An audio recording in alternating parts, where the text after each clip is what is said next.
The Queen had planned to host a family get-together at her Norfolk estate, Sandringham, to compensate for the small celebration she had with her late husband, Prince Philip, last year at Windsor Castle. This will be the monarch's first Christmas without the Duke of Edinburgh, who passed away in April aged 99. Kate, Duchess of Cambridge and Prince William are among those cancelling any non-essential events where they could be at risk of becoming infected with any strain of the virus, according to sources. The Duke and Duchess of Cambridge are among other prominent royals, including Prince Edward and Sophie, Countess of Wessex, Prince Charles and Camilla, along with Princess Anne, who have committed to only essential contacts in the next week, according to the Mirror. On Thursday, it was announced that the Queen had cancelled the Buckingham Palace lunch typically held for the extended royal family ahead of Christmas each year.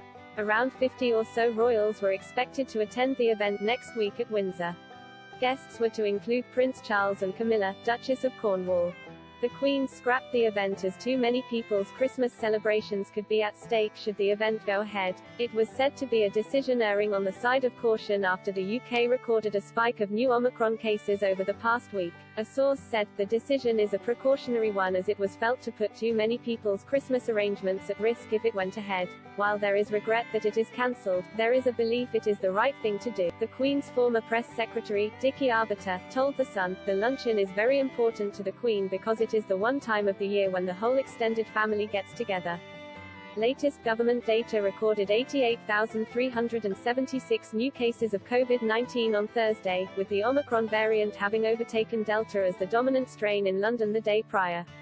England's chief medical officer, Professor Chris Whitty, had warned the public to put first those events that really matter, to reduce the chances of infection ahead of Christmas. He told MPs, people want to protect the time that is most important to them, and that does therefore mean in practice, it is sensible for people to cut down on work or other interactions with people, including potentially social ones, which are less important to them so that they reduce their chances of catching COVID. Members of the royal family often gather with the Queen at Sandringham ahead of Christmas Eve, with the royals attending a Christmas Day service on the morning of December 25 at St. Mary Magdalene Church. It is thought that the Queen will travel to Sandringham on Wednesday after she travelled to Norfolk in November to begin preparations for the festive period, the Mirror reported. Traditionally, the Queen stays at Sandringham until February 6, which is the anniversary of her father's death and of her accession to the throne.